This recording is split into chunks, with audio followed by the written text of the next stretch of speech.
Estos sentimientos condujeron entonces a un bien definido diálogo con su madre.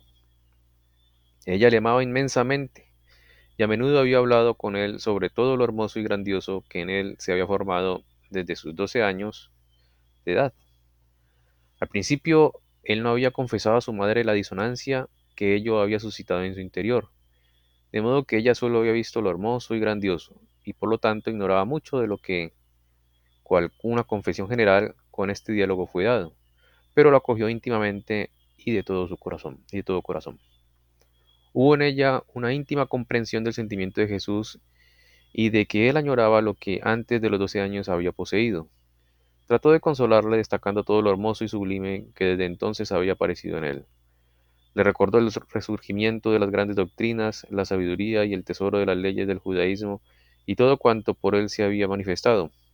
Con el corazón oprimido Jesús escuchó a la madre apreciar lo que él consideró como algo superado y le respondió, todo esto será cierto, empero, ¿qué importancia puede tener para la humanidad si por mí o por otro se hicieran resurgir todos los antiguos magníficos tesoros espirituales del judaísmo?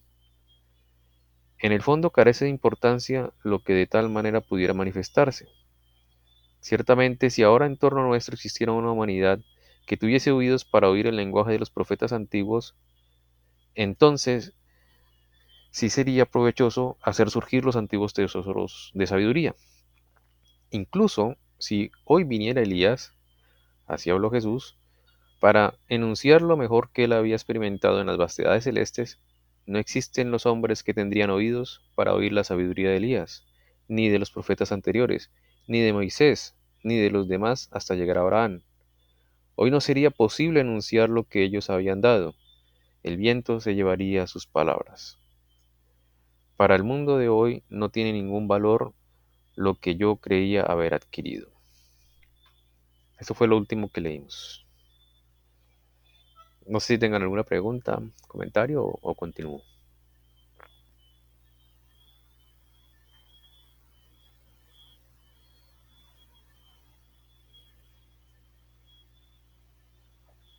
Sigamos, gracias, Santi. Ok, muy bien. Así habló Jesús de Nazaret y se refirió a que hace poco las palabras de un gran maestro habían quedado perdidas. Si bien no fue un maestro de la altura de los profetas antiguos, fue no obstante un importante y profundo maestro, el bondadoso Hillel. El viejo, año 75 antes de Jesucristo, a ver, 4 después de Jesucristo. Hillel el viejo, será el apodo del viejo. Jesús sabía muy bien que Hillel el viejo, aun en los tiempos de Herodes, en que no era fácil ganar prestigio, era muy apreciado dentro del judaísmo. También sabía que Hillel había pronunciado fervorosas palabras. De él se había dicho que el pueblo judío, la Torá desapareció, pero Hillel la restableció. Para los que le comprendieron, Hillel apareció como renovador de la primitiva sabiduría judía. Él anduvo de lugar en lugar como uno de los maestros de la sabiduría, cual un nuevo Mesías anduvo por territorio del pueblo judío. Era de carácter muy apacible. Todo esto se relata incluso en el Talmud, y también lo verifica la erudición exterior. La gente le elogiaba con entusiasmo y decía que era un hombre que hacía mucho bien. Solo puedo citar algunos ejemplos para caracterizar cómo Jesús de Nazaret habló a su madre aludiendo al estado anímico de Gilel. Los relatos le caracterizan como un hombre bondadoso y apacible que por su benevolencia y amor hacía muchísimo bien. Se conserva un relato profundamente significativo que demuestra la gran paciencia y complacencia de Gilel. Dos personas hacían una apuesta sobre la posibilidad de encolerizar a Gilel, pues era sabido que éste de ningún modo podía enfurecerse. Uno de los dos que hacían la apuesta decía, haré todo lo posible para conseguir que Gilel se encolerice. En el momento en que éste estaba sumamente ocupado con los trabajos preparatorios para el sábado, aquel hombre de la apuesta llamó a la puerta de Gilel y le dijo, no en tono cortés, ni dándole el mejor tratamiento de rigor, ya que Gilel era el presidente de la suprema autoridad religiosa, sino que simplemente llamó, Gilel, rápido, ven afuera. Él, poniéndose una prenda, salió pacientemente. El hombre en tono vehemente dijo, tengo que preguntarte algo. Gilel respondió, mi querido, ¿qué pregunta tienes? El otro, tengo que preguntarte por qué los babilonios tienen la cabeza tan delgada. Gilel en tono suave le contesta, pues mi querido, los babilonios tienen la cabeza tan delgada porque tienen parteras de poca habilidad. El otro se retiró. Gilel se había mantenido apacible. Después de unos minutos, el otro volvió y llamó en tono brusco, Gilel, ven afuera, tengo que preguntarte algo. Gilel poniéndose el abrigo, salió y le dijo, pues mi querido, ¿qué pregunta tienes ahora? Responde aquel, tengo que preguntarte, ¿por qué los árabes tienen los ojos tan chiquitos? Gilel afablemente le respondió, el desierto es tan grande, los ojos se achican al mirar el enorme desierto. El hombre de la apuesta se atemorizó. Gilel volvió a su trabajo y después de unos minutos el otro llamó por tercera vez en tono brusco, Gilel, ven afuera, tengo que preguntarte algo. Gilel se puso el abrigo, salió y le preguntó afablemente, ahora, ¿qué tienes que preguntar? Tengo que preguntarte, ¿por qué los egipcios tienen los pies tan planos? Porque el territorio es tan pantanoso, respondió Gilel y volvió a su trabajo. Después de unos minutos, aquel volvió y dijo que ahora no quería preguntar nada, pero que había hecho la apuesta de conseguir enfurecerle y que no sabía cómo hacerlo. Gilel le dijo apaciblemente, mi querido, es preferible que tú pierdas la apuesta a que Gilel se encolerice. Esta leyenda atestigua la paciencia de Gilel, paciencia con cada uno que le molestaba. En cierto sentido, semejante hombre se parece a un antiguo profeta, así lo explicó Jesús a su madre. Muchas palabras que de Gilel conocemos suenan como una renovación de la era de los antiguos profetas. Jesús citó algunas hermosas palabras de Gilel y luego dijo, mira, querida madre, de Gilel dicen que él es como un antiguo profeta resurgido. Yo pienso que todo mi saber no proviene únicamente del judaísmo. Ciertamente Gilel había nacido en Babilonia y solo más tarde había sido trasladado al territorio judío, pero era descendiente de la estirpe de David. De tiempos remotos venían su parentesco con la estirpe de David, de la que también provenían Jesús y los suyos. Y dijo Jesús, por más que yo hablara como había hablado ese gran hombre Gilel, como hijo de David, hoy no existen los hombres que podrían oírlo. Semejantes palabras resultan ahora fuera de lugar. En los tiempos remotos eran adecuadas. Ya no existen los que tendrían oídos para oír. Todo lo que de esta manera se dijese resultaría fútil e inútil. Como resumiendo lo que en este sentido tenía que decir, Jesús de Nazaret dijo a la madre, ya no es apropiado a esta tierra lo enunciado por el antiguo judaísmo, pues ya no están más los antiguos judíos. Hay que considerarlo como algo sin valor en nuestra tierra. De un modo poco común la madre oyó hablarle de la futilidad de lo que para ella era lo más sagrado, pero le amaba de todo corazón y solo sintió infinito amor. Debido a ello se suscitó en la madre algo como una íntima comprensión de lo que él quiso decirle. Jesús siguió hablando y pasó a relatar lo que había experimentado en los lugares del culto pagano. Recordó en espíritu que se había caído junto al altar pagano y que había oído la voz cambiada del abad Col, y se encendió en él la luz cual una renovación de la antigua sabiduría de Zaratustra. Aún no sabía claramente que en sí mismo portaba el alma de Zaratustra, pero mientras hablaba surgieron en él la sabiduría y el impulso de Zaratustra. En comunidad con su madre vivió en él el grandioso impulso de Zaratustra. En su alma surgió todo lo hermoso y grandioso de la antigua sabiduría solar. Recordó las palabras de la Bat-Kol y las pronunció para su madre. Aún amén, impera el mal, testigo de llovidad que se desenlaza, deuda del propio ser por otros acarreada, vivida en el pan de cada día, en que no domina la voluntad de los cielos, porque el hombre se separó de vuestro reino y olvidó vuestro nombre, vosotros padres en los cielos. Bueno, si tienen alguna pregunta, comentario, continúo. Está todo claro, muy enredado.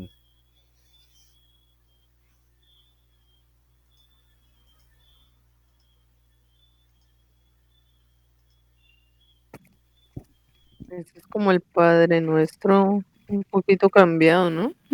O muy cambiado.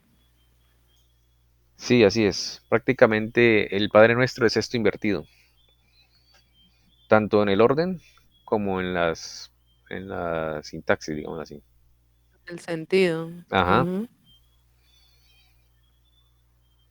Y ese es el, Esa es la voz del Bacol que él escuchó. sí, la voz cambiada o mermada de la Bat Call, sí. Ujú. Pero entonces no entiendo lo que él le quería decir a María, que pues lo que entiendo es que él estaba como triste pues porque ya el pueblo judío no tenía tanta sabiduría ni entendimiento como antes, como Gilel, por ejemplo, ¿no? Sí, eso que tú dices es, Mm, y ahí cómo lo relacionan con lo de Zaratustra, entonces, que él al fin se pudo responder lo que le estaba, como la inquietud que tenía con esa sabiduría de Zaratustra, o ahí me perdí un poquito. ¿cómo así? ¿Cuál inquietud? O sea, no sé, Pues no era como una inquietud, no era como, como una especie de tristeza. sí, como un sentimiento ahí maluco. Sí, sí, sí. Él no lo puede resolver. Lo resuelve es Cristo. Me estoy adelantando, si es un spoiler ahí, pero por si acaso. Bueno, dale, Santi, gracias. Ok, muy bien. No sé si tengan algún comentario, alguna pregunta adicional, o continuamos.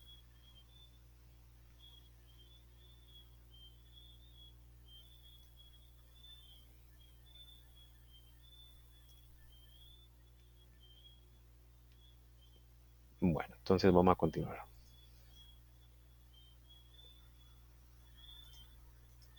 Con estas palabras, todo lo grandioso, incluso del culto de Mitra, vivió en su alma como por genialidad interior. Habló con su madre sobre la grandeza y la gloria del culto pagano y sobre lo que vivía en los misterios de los pueblos antiguos, mucho de lo cual se había unido en los misterios del Asia Occidental y del sur de Europa. Pero en su alma también vivió el sentimiento de que paso a paso, ese culto, al caer bajo la influencia de potencias demoníacas, había sufrido una transformación, lo que él mismo había experimentado aproximadamente a la edad de 24 años. Todo eso lo recordó y entonces también la sabiduría de Zaratustra le apareció como algo para lo cual ya no era apto el hombre de entonces. Lo expresó con estas palabras significativas. Por más que se aunacen todos los misterios con todo lo grandioso de los tiempos pasados, los hombres ya no existen para oírlo. Todo eso es inútil.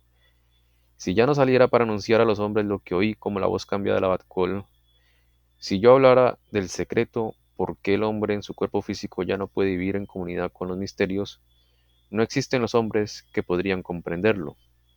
Todo se pervertiría en fuerza demoníaca. No existirían oídos para comprender mis palabras. Los hombres han perdido la capacidad para oír lo que antaño se había anunciado y escuchado. Porque ahora Jesús sabía que aquello que él había oído como la transformada voz del abad Col fue una antiquísima sabiduría sagrada, una oración que pertenecía al tesoro espiritual de los misterios, oración que había caído en el olvido, pero que en él surgió al haberse caído junto al altar pagano. Pero también vio, y lo expresó en aquel diálogo, que ya no había posibilidad para hacerlo comprender. Continuando el diálogo, Jesús contó a su madre lo que conoció en la comunidad de los esenios. Habló de lo hermoso, grandioso y de la gloria de la enseñanza de los esenios, de su benevolencia y su afabilidad. Y entonces agregó como tercera palabra significativa ha- lo que había llegado a comprender en su diálogo visionario con el Buda. No todos los hombres pueden convertirse en esenios. Cuán acertadas fueron las palabras de Gilel. No te separes de la comunidad, antes bien trabaja y actúa dentro del conjunto de todos. Pues, ¿qué soy si me quedo solo? Pero así proceden los esenios, se apartan de los demás, los que de este modo se vuelven desafortunados. Después contó a la madre lo que en la conferencia anterior he relatado. Cuando un día salí, después de un íntimo e importante diálogo con los esenios, percibí en la puerta que Lucifer y Erimán huían. Y desde entonces sé, mi querida madre, que por su vida y su doctrina oculta, los esenios se protegen a sí mismos de tal manera que de sus puertas deben huir Lucifer y Arimán. Pero con esto los esenios envían a Lucifer y Arimán a los demás, para hacerse afortunados a sí mismos. Esta palabra impresionó profundamente al alma afectuoso de la madre, y se sintió a sí misma como transformada y en armonía con Jesús. Pero Jesús de Nazaret tuvo la sensación como si este diálogo, todo lo que poseía en su interior, se hubiese retirado de él. Lo vio y la madre lo vio. Cuanto más hablaba con la madre, cuanto más ella le escuchaba, tanto más la madre supo cuánta sabiduría había vivido en él desde la edad de los 12 años. Mas todo resultó como desvanecido. En cierto modo Jesús había puesto en el corazón de la madre todo lo vivido y lo experimentado por él. Con ese diálogo él también fue transformado, y esto de tal manera que a los hermanastros y los demás parientes les pareció que él había perdido la lucidez mental. ¿Cómo lo lamentamos? Decían ellos, ya que él fue tan sabio. Siempre estuvo muy callado, pero ahora ya no está en su sano juicio, ya no está en su juicio. Y le consideraban como hombre perdido. Efectivamente, días enteros anduvo en estado de somnolencia, y el yo de Zaratustra estuvo a punto de abandonar el cuerpo de Jesús de Nazaret. Y finalmente surgió en él la decisión que le condujo como movido mecánicamente al ya conocido Juan el Bautista. Bueno, no sé si así tengan alguna pregunta, inquietud, comentario. Está enredado, está claro.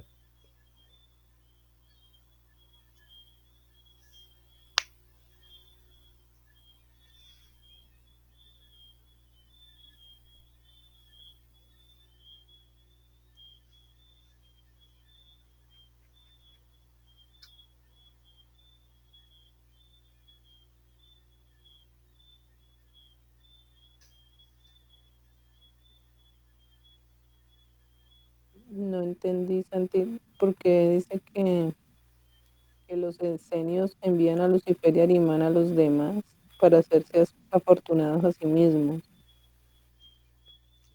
Ah, sí, es que en los esenios tenían ciertos, como digamos, ciertos ritos y escrituras sagradas que hacían que los demonios y Lucifer y Arimanes salieran huyendo de sus lugares, ¿no? De sus sitios, de sus templos. Como que pintaban las puertas y eso. Sí, Pero, exacto. Sí, sí, mm, sí. Entonces, a ver, ¿cómo sería? Es como decir que nosotros fuéramos a un bosque, a un campo lleno de zancudos y mosquitos y bichos, tabanos, todo eso. Y yo me echo repelente y me los escondo para mí y no se los comparto a ustedes. Entonces yo me salvo de que me piquen los bichos, pero a cambio yo sé que, bueno, no sé, no es que lo sepa, pero a cambio se los mando a ustedes. Esa es como la idea de, en este ejemplo con Lucifer y Imán, de los esenios y las demás personas que no son esenias.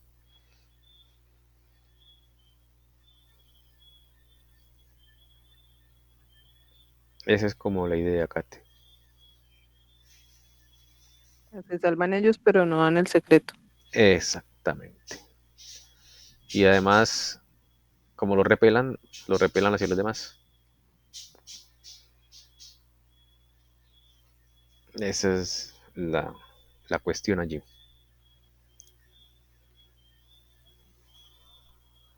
Y eso le da tristeza a Jesús.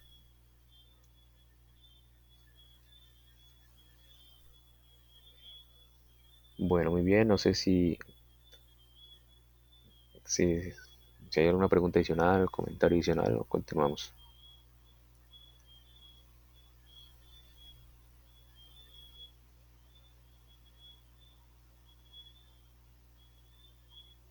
y porque después de eso se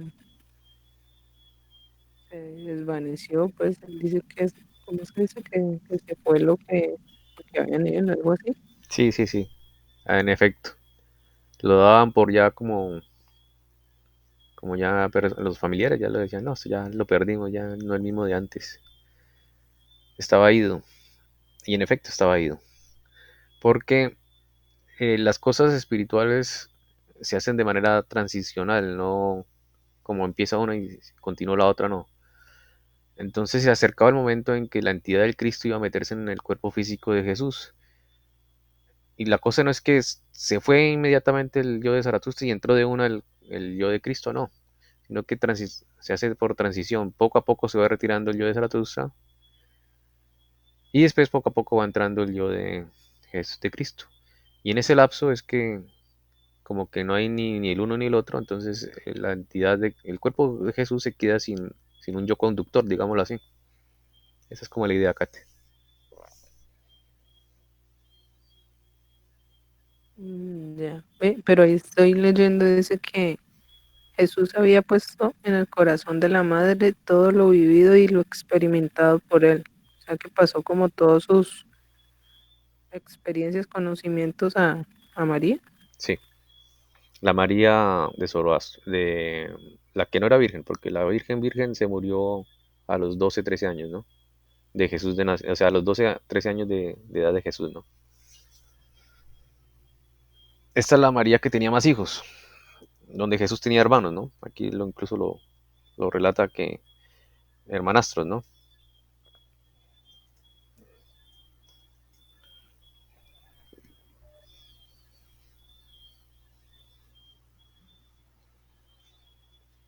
Entonces, sí, toda la sabiduría, acá de lo que tú dices, sí, se le regó a esta María, Mm. Vea pues. la sabiduría de Zoroastro, pero no la pureza de la otra virgen, eso es otra cosa.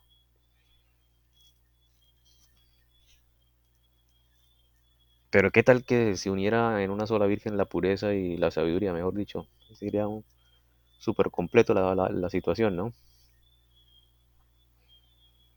Otro spoiler. Otro spoiler, sí. Bueno, ¿en alguna pregunta adicional, comentario? Continuamos.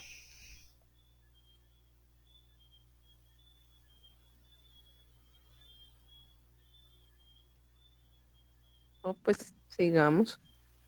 Vale, muy bien. Dale. Ok.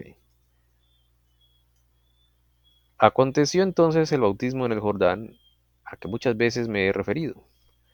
Con el diálogo con la madre se había retirado el yo de Zaratustra, y con ello hubo nuevamente lo que había existido hasta la edad de los 12 años, pero acrecentado más grandioso. Con el bautismo en el Jordán se sumergió en este cuerpo el Cristo, y en el mismo instante en que ocurrió el bautismo, la madre sintió algo como el fin de aquella transformación. Tenía entonces 40, 45, 46 años, y se sintió a sí misma como compenetrada del alma de la madre que había muerto, la del niño Jesús que a los 12 años había recibido el yo de Zaratustra. El espíritu de la otra madre descendió y se unió con la madre con la cual Jesús había sostenido aquel diálogo. Y ésta se sintió como aquella joven madre, la del niño Jesús del Evangelio de Lucas. Bueno, ¿hasta ahí tienen alguna pregunta o no? Repitamos, repitamos. Vale, vale, vale. Está despacio. Ok, ok. Aconteció entonces el bautismo en el Jordán a que muchas veces me he referido. Con el diálogo con la madre se había retirado el yo de Zaratustra, y con ello hubo nuevamente lo que había existido hasta la edad de 12 años, pero acrecentado aún más grandioso. Con el bautismo en el Jordán se sumergió en este cuerpo el Cristo, y en el mismo instante en que ocurrió el bautismo, la madre sintió algo como el fin de aquella transformación. Tenía entonces 45 a 46 años, y se sintió a sí misma como compenetrada del alma de la madre que había muerto, la del niño Jesús, que a los 12 años había recibido el yo de Zaratustra. El espíritu de la otra madre descendió y se unió con la madre con la cual Jesús había sostenido aquel diálogo. y ésta se sintió como aquella joven madre, la del niño Jesús del Evangelio de Lucas. Bien, ¿alguna pregunta, comentario? Continúo. Justo en el bautismo ocurrió eso. Exactamente. Hubo dos, digamos, el Cristo se mete en el cuerpo de Jesús de Nazaret y la Virgen María se mete en el cuerpo de la María, de la madre de Jesús.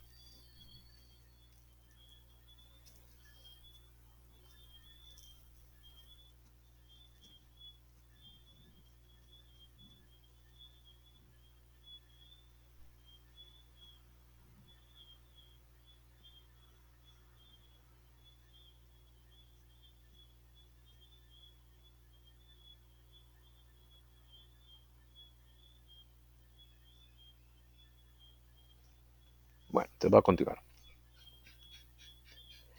Representémonos de la justa manera la infinita importancia de aquel acontecimiento y tratemos de sentir el significado de que con ello vivió en la tierra un ser singular, el Cristo en un cuerpo humano, una entidad que jamás había vivido en un cuerpo humano, que hasta entonces no había conocido ninguna vida terrenal, sino únicamente los reinos espirituales. De lo terrenal solo se supo lo que en cierto modo se había acumulado en los cuerpos físico, etéreo y astral de Jesús de Nazaret. El Cristo descendió a esos tres cuerpos, como ellos habían devenido a través de los 30 años de vida que hemos descrito. Libre de todo, el Cristo vivió lo que entonces le tocó experimentar. La crónica de la Cacha y el quinto evangelio nos indican que el Cristo primero fue conducido a la soledad. Jesús de Nazaret, en cuyo cuerpo ahora entraba el Cristo, se había privado de todo lo que le había vinculado con el mundo. Y el Cristo, que sólo ahora había arribado a la tierra, ante todo fue atraído por lo que, debido a las impresiones conservadas en la memoria, firmemente se había grabado en el cuerpo astral. En cierto modo, el Cristo se decía a sí mismo, este es el cuerpo que ha visto Arimán y Lucifer, que Arimán y Lucifer huyeron, y que había sentido que los esenios, en su aspirar, empujan hacia los demás a Arimán y Lucifer. Hacia estos dos, el Cristo se sintió atraído, pues son ellos con quienes los hombres deben luchar. A la soledad para luchar con Arimán y Lucifer fue atraído el Cristo, que por primera vez vivió en un cuerpo humano. Bueno, si tienen alguna pregunta, comentario, está claro, está enredado, sigo, paro, continúo.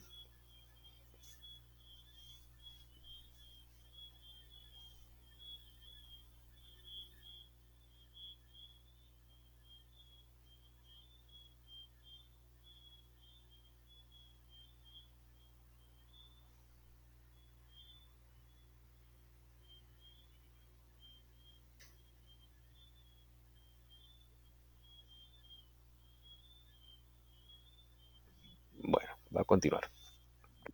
Santi, hola. Dime, dime. Ve, el cuerpo, mejor dicho, el cuerpo en el que estaba Jesús, dice el Cristo que era en el que había vivido Arimán y Lucifer. No exactamente. Lo que dice es que la experiencia que tuvo Jesús de Nazaret con los esenios y con el templo de Mitra, y que de ahí huían Lucifer y Arimán, y que Lucifer y Arimán se pues quedaban libres para contagiar a toda la humanidad, al resto de la humanidad. Esa imagen, esa impresión le quedó guardada en el alma o en el cuerpo astral de Jesús de Nazaret. Entonces, cuando Cristo entró y vio esos registros en el cuerpo astral, entonces ahí relata Steiner que entonces se sintió atraído por esa escena y quiere solucionar eso. Eso es más o menos la idea.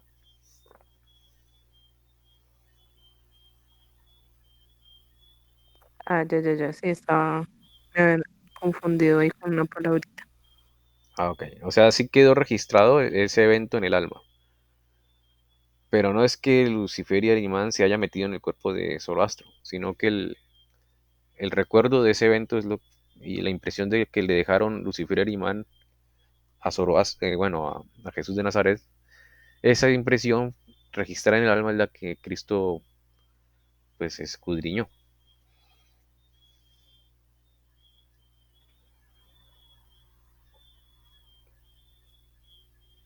Bueno, muy bien, no sé si alguien tenga alguna pregunta, un comentario adicional o continúo.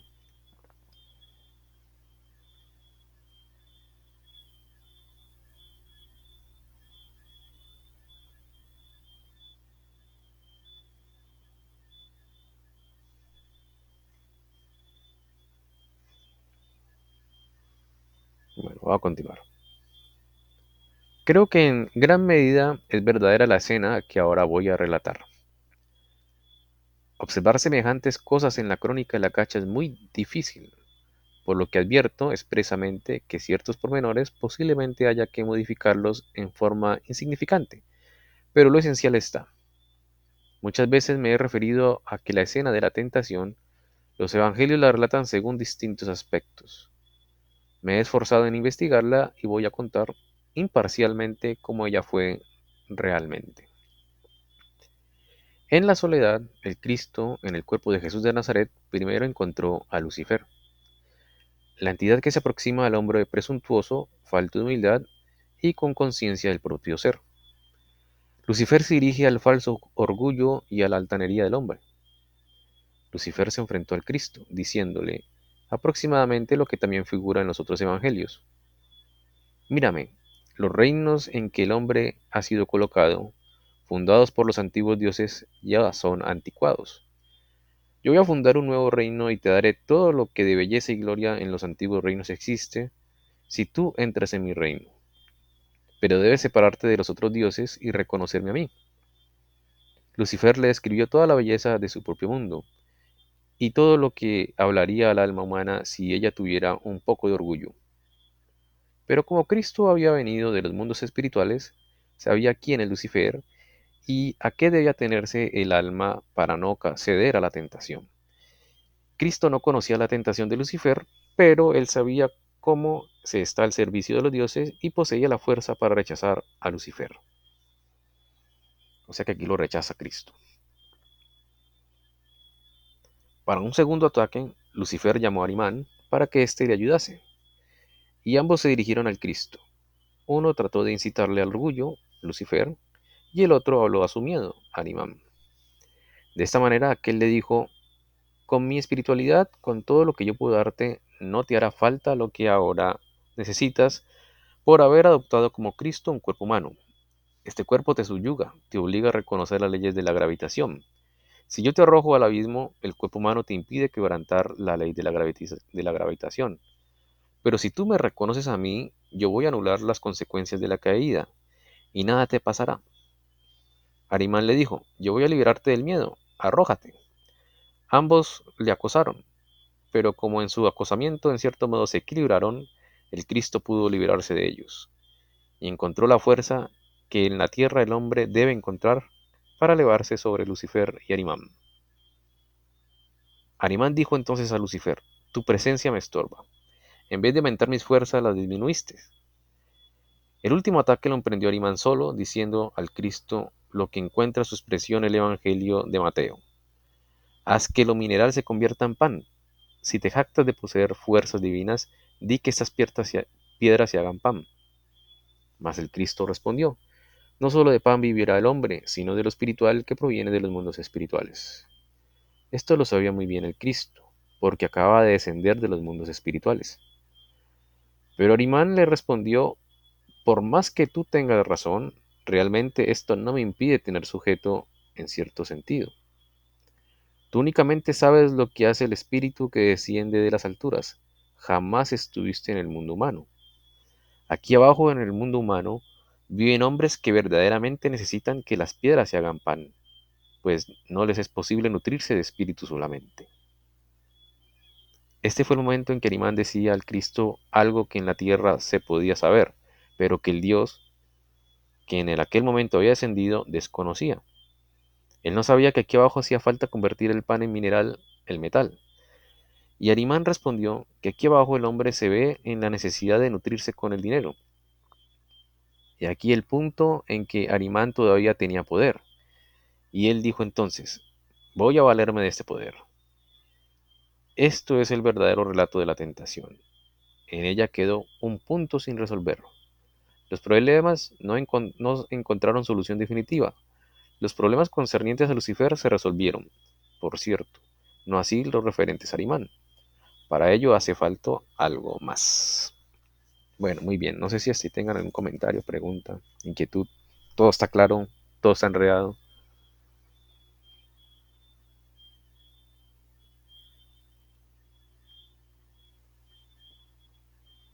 Todo es mente. ¿Todos piensan igual?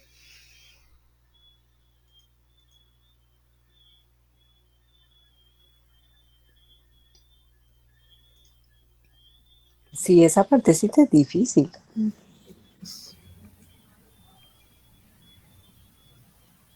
Sí, sí, bastante. Ven, ellos creían que, o sea, tenían como fe en que iban a vencer al Cristo con esas tentaciones o no. Eh, ellos piensan de manera diferente al humano, ¿no? Eh, ellos no, digámoslo así, no se preocupan si van a ganar o perder en la tentación, ¿no? Simplemente lo hacen. Y todas sus estrategias las planean de acuerdo a hacerlo, ¿no? Lo más probable es que sepan que no tenían nada que hacer con Cristo, ¿no? Pero lo intentan y lo seguirán intentando, digámoslo así, si hubiera la posibilidad. Eh, no es como el ser humano que le mete sentimientos a las estrategias lógicas. Incluso un ser humano se puede echar para atrás por cuestiones emocionales en sus actividades pensantes o laborales, ¿no? Estas entidades son diferentes a los humanos. No, no tienen esa debilidad emocional que los humanos tenemos, ¿no? A la hora de ejecutar acciones en planes, pensamientos, ¿no? Ahí te respondo rápidamente, Kate. Bueno, no sé si tienen una pregunta al respecto. Yo sé que es un poquito enredado, pero eh, no sé por dónde empezar. De pronto, si me dicen exactamente cuál es la duda, podría yo solucionar algo. Si no, lo mejor es seguir leyendo.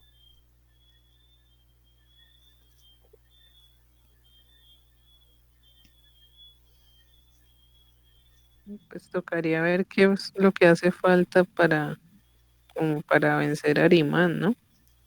Sí, Según eso, pues, Cristo lo venció y esto se representa en la cruz cuando redime a uno de los ladrones y al otro no. sí, sí. O sea, aquí dice, eh, queda un punto sin resolver, ¿no? Los problemas encontraron solución definitiva con respecto a Lucifer, pero con respecto a Arimán, no. Quedó pendiente. Mm, Sí, ese es el problema. sí, sí, exacto. Lo difícil ahí, entender, ¿no? Sí, de hecho, fue por el dinero que se entregó a Cristo a la cruz, ¿no? Lo vendieron. O sea, fue por esa cosita sin resolver, por el dinero fue que a Cristo lo entregaron, ¿no? A las autoridades para que lo crucificaran después. Eso quedó sin resolver para la humanidad, ¿no? Quedó pendiente.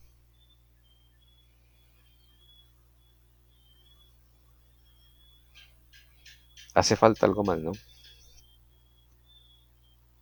Pero ahí queda pendiente porque, o sea, es la prueba como del dinero o, o porque en realidad la humanidad lo necesita para sobrevivir, ¿no? Lo que él le dijo Arimán a Cristo, ¿no? Que él conocía como las cosas del cielo, pero que en realidad acá la humanidad sí se tenía que valer del dinero. Sí, sí, o sea, las leyes, a ver cómo es. Eh, Cristo no lo pudo resolver inmediatamente. Tuvo que morir en la cruz, ¿sí?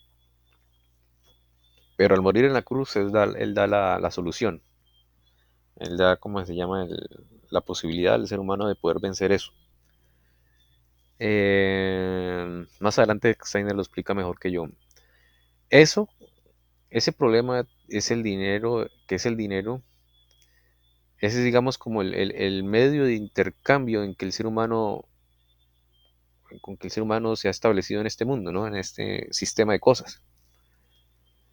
Es el dinero, es el que no debería hacerlo así, ¿no? Lo es porque Arimán se ha metido en eso. El dinero corrompe, ¿no? El dinero es el que administra las leyes humanas. El dinero es el que imparte justicia. Y el dinero es el que también, en cierto modo, ha contaminado las religiones, ¿no? O sea, todas las ramas, llámese del poder, o llámese del conocimiento, o llámese de cualquier cosa, están contaminadas con el dinero. O sea, Arimán fácilmente puede corromper por el dinero, por el medio de intercambio con el cual se quiere poder, ¿no? Ese es el problema.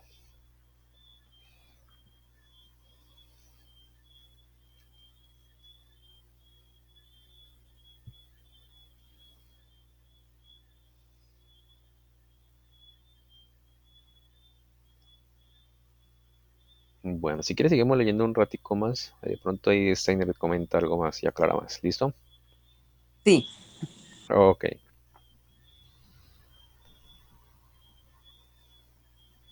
Aquí se nota del traductor. Aquí en este 3. Lo aquí expuesto alude a la necesidad de crear en el mundo un nuevo orden social. Los problemas de convivencia humana desde todos los tiempos y ahora en forma más pronunciada en gran parte tienen su origen en el concepto que se tiene del dinero y en el uso que del mismo se hace. Controlar las leyes que desde el punto de vista espiritual le son inmanentes. Naturalmente se trata de un tema que requiere un estudio exhaustivo. Se nota el traductor, ¿no? Al salir de la soledad, el Cristo Jesús se sintió llevado más allá de todo lo vivido y aprendido a partir de los 12 años. Sintió reunido el Espíritu Cristo con lo que en Jesús había vivido antes de la edad de los 12 años.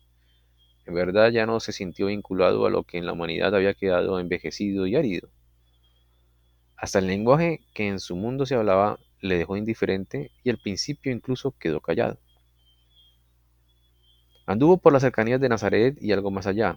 Visitó muchos de los lugares por los que ya como Jesús de Nazaret había pasado, y entonces sucedió algo sumamente notable.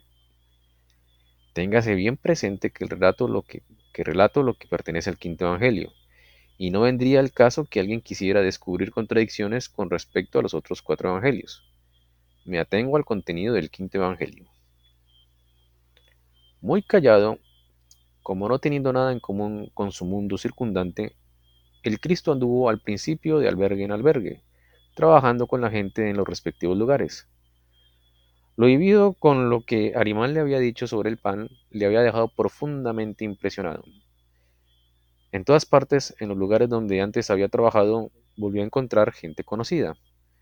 Esos hombres se acordaron de él y allí realmente encontró la gente a la cual Arimán debe tener acceso, porque para ella es imprescindible que las piedras se hagan pan, o lo que es lo mismo, convertirse en pan el dinero en metal. El pan, el dinero metal. No hacía falta ir a la gente que observaba las máximas morales de Gilel o de otros, pero entró en las moderadas de aquellos que en los otros evangelios son llamados los publicanos y pecadores, porque para ellos era necesario que las piedras hicieran pan. A ellos principalmente los visitó. Por ahora se había llegado a algo nuevo. Muchos de esos hombres le conocían de antes de sus 30 años, pues ya como Jesús de Nazaret había estado con ellos, quienes habían conocido su naturaleza apacible, su amor y su sabiduría. En cada casa, en cada albergue se le había amado profundamente. Este amor había quedado, y mucho se habló del amor de ese hombre, Jesús de Nazaret, que había estado en aquellas casas y en esos lugares. Y como por efecto de leyes cósmicas sucedió lo siguiente. Me refiero a escenas muchas veces repetidas, reveladas por la investigación clarividente. Los miembros de las familias donde Jesús de Nazaret había trabajado se habían reunido después de la puesta del sol, hablando entonces del amor y de la caridad de ese hombre que como Jesús de Nazaret había estado en sus casas, como asimismo de los calurosos sentimientos que él había suscitado en sus almas.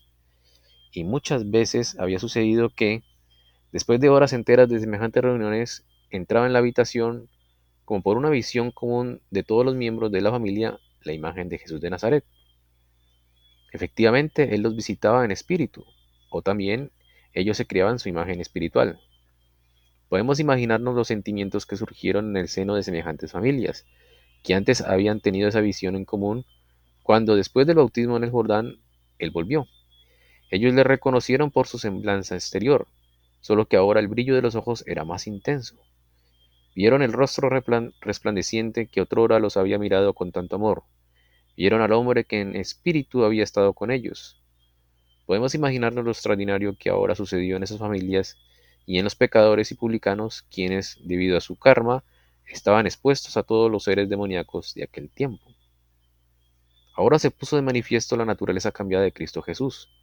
Principalmente en semejantes hombres se hizo evidente lo que por el habitar del Cristo en Jesús de Nazaret, éste había llegado a ser. Antes esos hombres habían sentido su amor, su bondad y su naturaleza apacible, pero ahora emanó de él un poder mágico. Si antes ellos solo se habían sentido confortados, ahora se sintieron curados. También llamaron a sus vecinos, si estos también estaban oprimidos.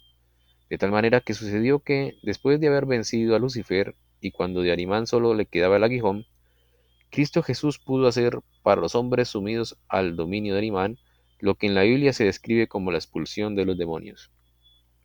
Muchos de aquellos demonios que él había visto cuando había caído junto al altar pagano, ahora se retiraron cuando él, como Cristo Jesús, estuvo frente a sus hombres. Los demonios percibieron a su adversario. Cuando ahora anduvo por la campiña, el comportamiento de los demonios en las almas humanas le hizo recordar que había caído junto al altar del sacrificio, donde en lugar de los dioses estaban los demonios, y que él no podía celebrar el culto. También se acordó del abad Col, que le había anunciado la oración de los antiguos misterios. Principalmente tuvo en mente la palabra vivida en el pan de cada día. Los hombres a quienes visitó ahora debían de las piedras hacerse pan. Muchos de ellos pertenecían a los que solo de pan deben vivir. Y la palabra de la antigua oración pagana, vivida en el pan de cada día, la sintió en el profundo del alma. Sintió lo que significa la incorporación del ser humano en el mundo físico, y que en el curso de la evolución de la humanidad, debido a esa necesidad, la incorporación física del hombre había conducido a que los hombres olvidasen los nombres de los padres en los cielos, los nombres de los seres espirituales de las jerarquías superiores. Además sintió que no había hombres capaces de oír la voz de los antiguos profetas.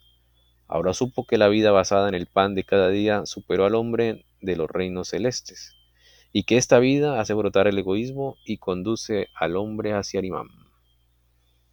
Bueno, hasta ahí tienen alguna pregunta, comentario.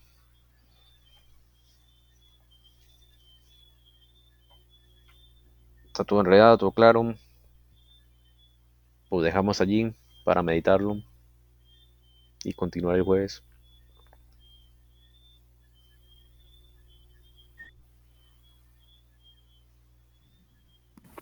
Y yo creo que sí dejemos ahí, Santi. Sí, sí. Bien. Ok, pienso igual. Vamos suavecito. Sí, más bien así. Muchísimas gracias. Bueno, feliz noche para todos. Gracias, Santi. A ustedes por estar presentes. Feliz noche. Feliz noche. Bendiciones. Chao, chao. Nos vemos el jueves.